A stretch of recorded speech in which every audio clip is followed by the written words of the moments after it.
Ladies and gentlemen, may I please have your attention? Please have your tickets in hand before you board the plane. Thank you.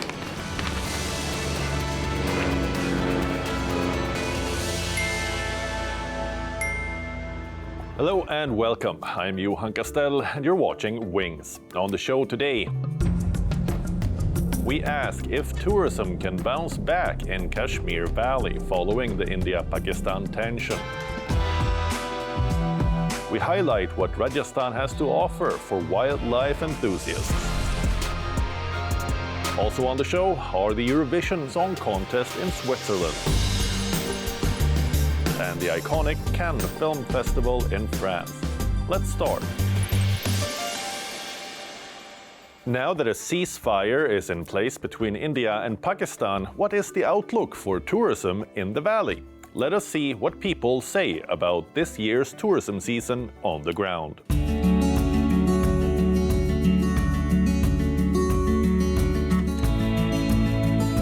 Kashmir. It is one of the most scenic places in India.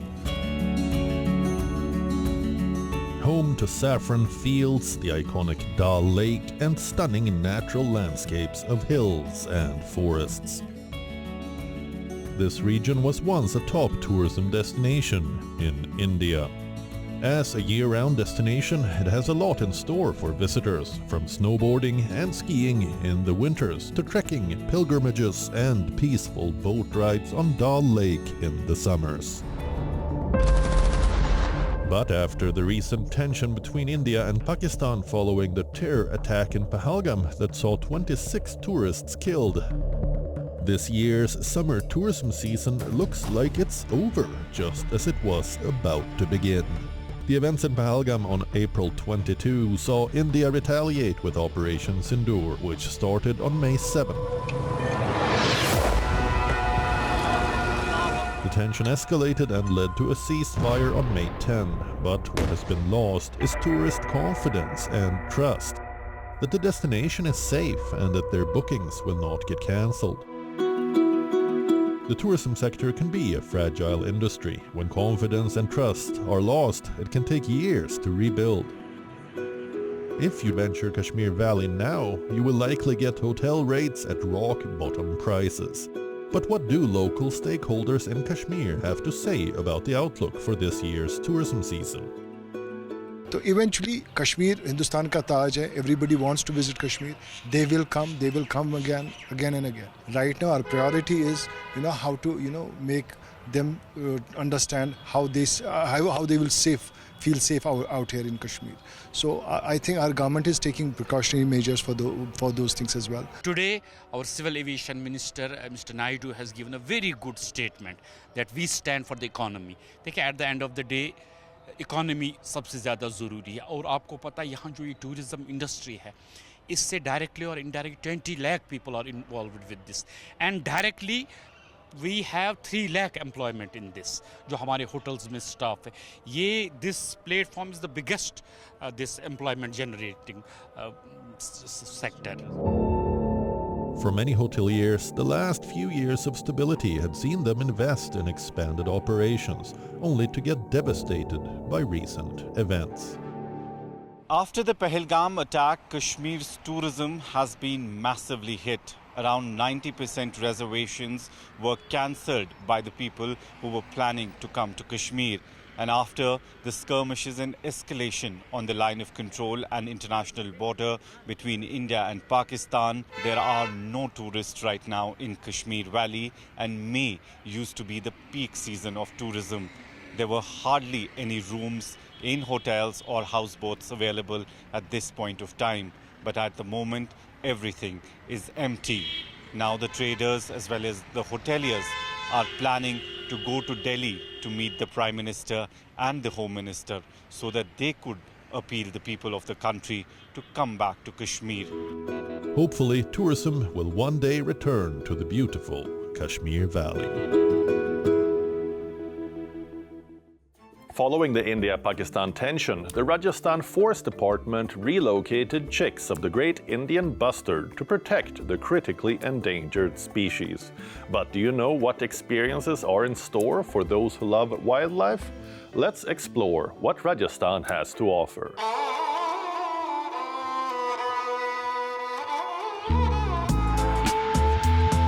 When you think of Rajasthan, what comes to mind? Grand palaces, royal history, golden deserts? You're not wrong, but hidden behind the grandeur is a wild, untamed world, one that roars, flies, and prowls.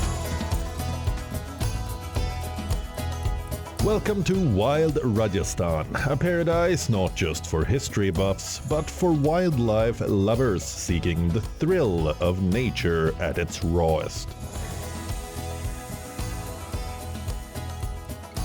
Sprawling over a terrain where the Thar Desert meets the Aravalli Hills, Rajasthan is surprisingly rich in biodiversity.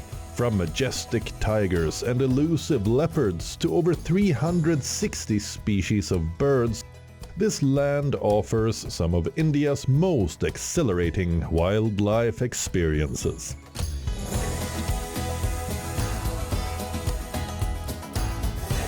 For wildlife enthusiasts, Rajasthan is a playground of contrasts: fiery heat, quiet forests, dry lakes that burst into color during winter migration, and rocky outcrops where predators rule.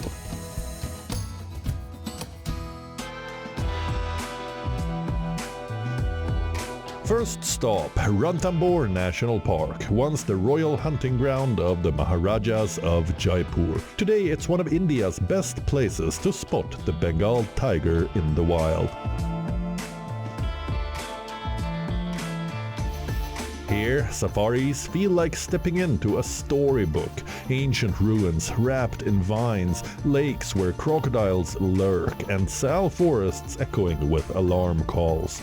If you're lucky, you'll meet the true king of Ranthambore, the tiger in his natural element. From iconic tigers like Machli, one of the most photographed tigers in the world, to her modern-day descendants, Ranthambore is where big cat dreams come true.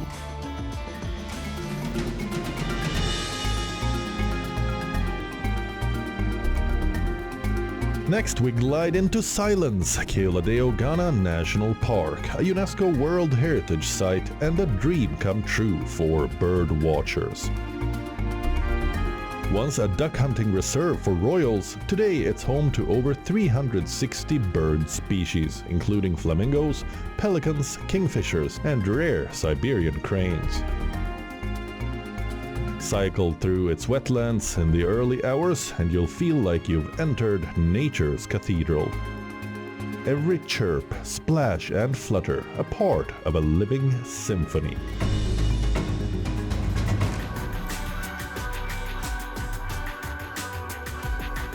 Then there's Javai, perhaps Rajasthan's best-kept secret, a place where leopards live freely among people in quiet harmony.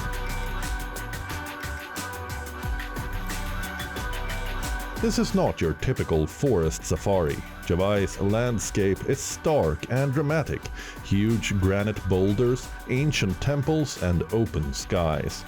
Leopards rule the rocks here, often seen lounging or leaping across the hills. Unlike most big cat territories, in Javai, the coexistence between humans and wildlife is sacred, a testament to mutual respect.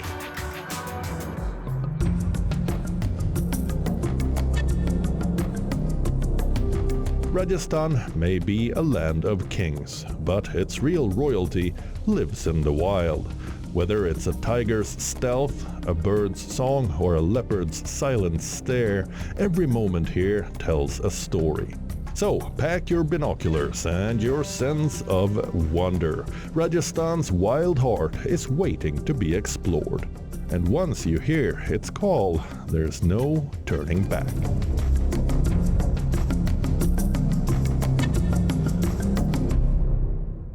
Every May, the picturesque town of Cannes transforms into a cinematic paradise with the Cannes Film Festival.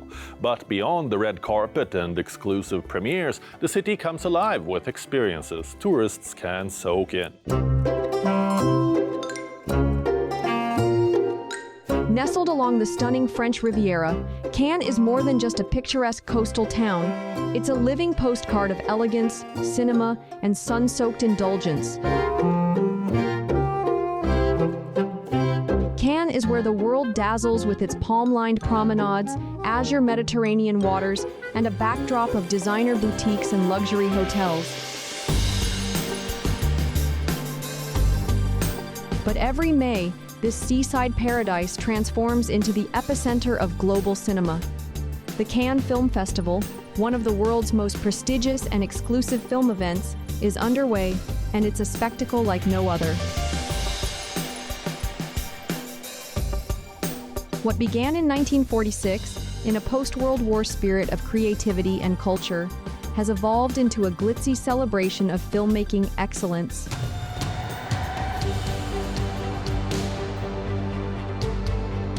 The coveted Palme d'Or, crafted in 24-karat fair-mined gold and crystal, is more than a trophy, a symbol of cinematic immortality. Since 1955, it has awarded to the best in global cinema, with past winners ranging from Quentin Tarantino to Bong Joon-ho. At the heart of it all is the Palais des Festivals, an 18-theater complex where major screenings take place. And those iconic red carpet moments, they happen right here, before the eyes of the world. I'm a big fan of Bollywood, so if I can get some good screenings with the Bollywood stars, that would totally make my trip very successful. And there's a lot of international flair. There's a lot of cultural exchange which goes on here. Different languages, different films, different stars. So I'm really looking forward to meeting all of them. There's tourism in Cannes all the time, but of course we see a lot more of it here, and they're amazed by it. Even just the fact of being in the place where the red carpet lands, their eyes shine, so that's what's magical.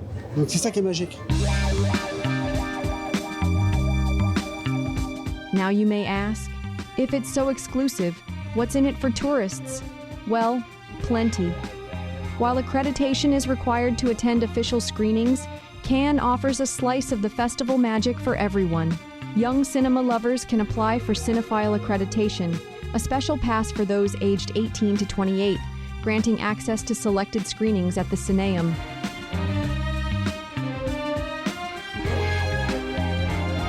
For those in the business, directors, producers, distributors, the Marché de Film runs parallel to the festival. It's the world's largest film market, drawing over 15,000 professionals, and it's where movie deals are made. Screenings at Cannes take place in iconic venues like the Palais des Festivals and the Cineum.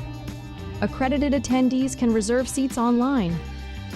But remember, access depends on your accreditation type.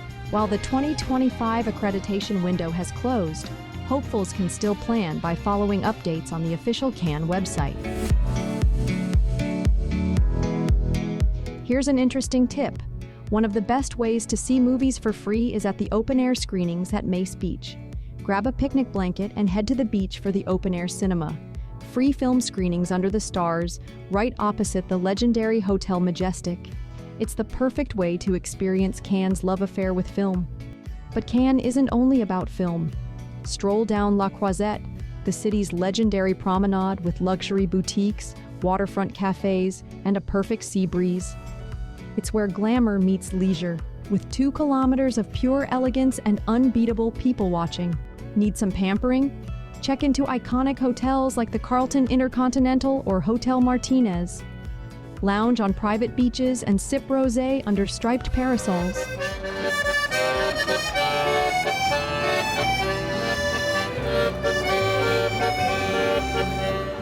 So whether you're a film buff, a beach bum, a lover of all things luxury, or a cultural explorer, Cannes offers something for everyone.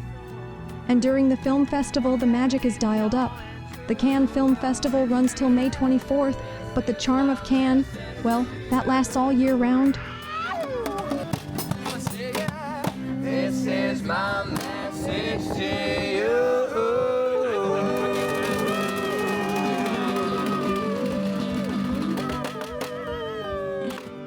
This weekend marks the finale of the world's largest music contest, the Eurovision Song Contest, which sees 37 countries participate. The hype and festive atmosphere were sky high this week, leading up to the finale. Basel, Switzerland, is hitting all the right notes.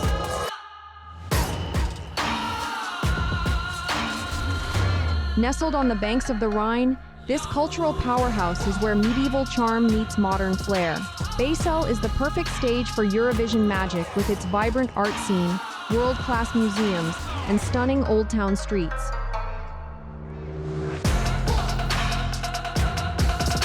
People came for the music and stayed for the chocolate, river cruises, and lively city buzz. Basel was ready to steal the show this week.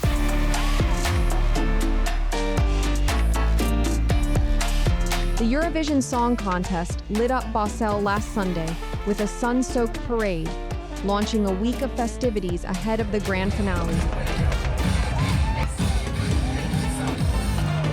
The Swiss city is hosting the 69th edition of the world's biggest live televised music event, beaming Europop and glam to around 160 million viewers.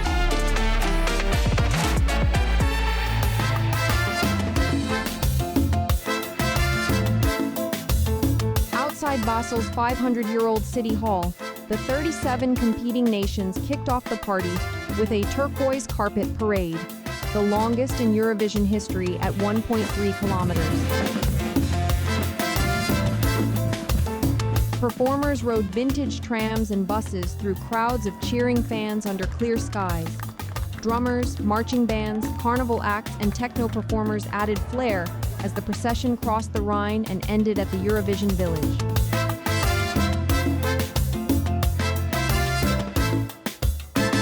I'm here because Eurovision Song Contest is in Basel. I'm a Basel guy and I'm so excited all the delegations to have here in this beautiful city and to feel the vibe that we can feel here because music united. We are all united by music. We really love the coming together from all the people. We go to Eurovision for 10 years now. And the week is filled with love, entertainment, music, people you don't know coming together. It's only love. It's an amazing week.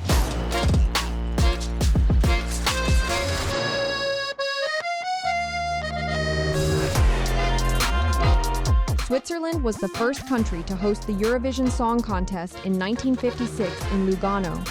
They last hosted in 1989, but earned this year's right after singer Nemo won in Malmö last year. According to tradition, the previous year's winner gets an automatic qualification for the finals in the next year's event. Getting tickets to experience the event in person is notoriously tricky, and those who have tried say it's near impossible. The first wave was 42,000 only for the arena shows. That is not the totality of tickets, but 42,000. We have sold them within 20 minutes, so it was mind-blowing. 250,000 devices in the waiting queue. I think even the provider had never seen this on their system. I have tried like 10 times to get tickets. I'm Swedish, and I've tried for since Lordi won in 1998 or whatever to get tickets, and I've failed every time. And now it's in my hometown. Sweden have a great song, and I'm going to 2 of the semi-finals. I'm so excited! So excited!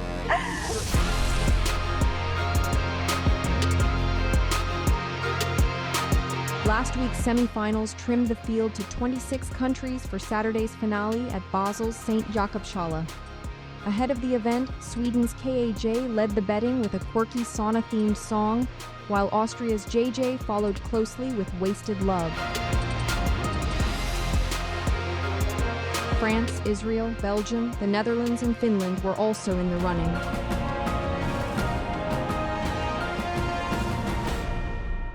Once every 20 years, Japan bears witness to a ritual so rare and sacred that it feels like stepping back in time. Shinto priests lead a shrine reconstruction ceremony that has been carried on for over a millennia. Our next story takes you inside one of the world's mystical traditions. The steady beat of a drum echoes through Japan's most sacred shrine complex, signaling the start of a rare and revered ceremony.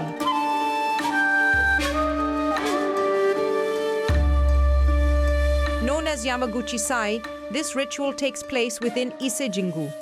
It is held just once every 20 years. The Ise-jingu is a complex of 125 shrines in the mountains of Mie Prefecture in southwestern Japan.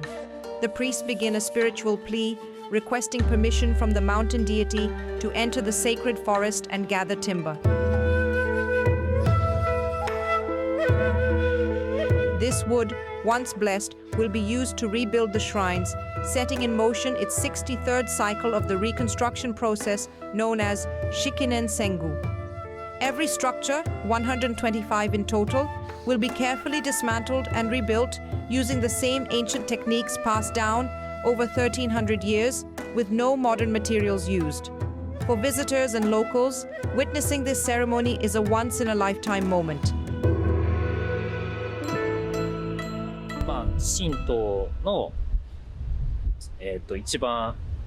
I didn't know that Ise-jingu is the place that brings together all the shrines across Japan, like the central hub of Shinto. In that sense, it really does feel like a symbol of the nation, a source of pride as the cultural heart of Japan.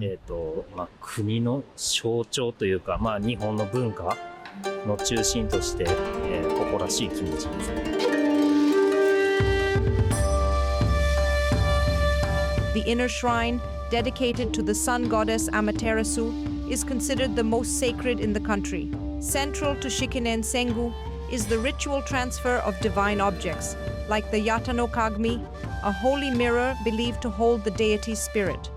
Shikinen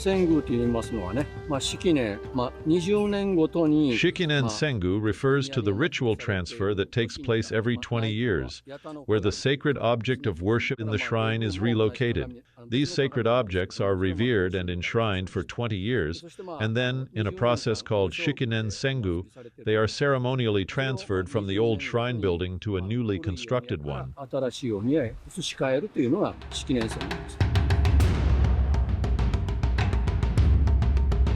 But the most mysterious part of this journey begins at night, when the Konomoto Sai ritual takes place deep in the mountains. Here, sacred timber is felled, destined to become the Shin no Mihashira, the central pillar hidden beneath the main sanctuary's floor. This part of the ritual is closed to the public. Although one portion of the night ceremony, a purification rite, is briefly open to the press, filming beyond that point is strictly forbidden. To ordinary people, the ritual looks very mysterious. But at the same time, I think that it's thanks to the mystery that it has been able to continue for so long. The Shikinen Sengu process spans 8 years and includes 33 festivals. In 2033, when the final ritual, Sengyonogi, takes place, the goddess will be transferred to the new shrine and a new cycle will quietly begin. Until then, faith has not just been practiced inside Japan's forested heart, it has been patiently and reverently rebuilt. That's all we have for you on the show in this week's episode, but we'll return with more travel content next weekend. Until then, it's me, Johan Castell, signing off. Goodbye.